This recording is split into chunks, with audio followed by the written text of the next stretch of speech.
अस्सलामुअलैकुम नाजरीन, PC world news से मैं हूँ रिदा सिंधु। फैसलाबाद में इंसदाद पोलियो मुहिम के सिलसिले में आगाही वॉक का इनकाद किया गया।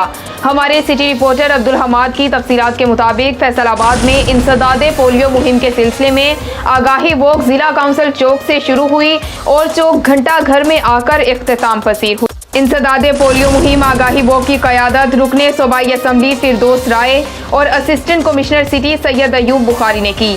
आगाही वॉक में PM टाइगर फोर्स के रजाकार भी मौजूद थे।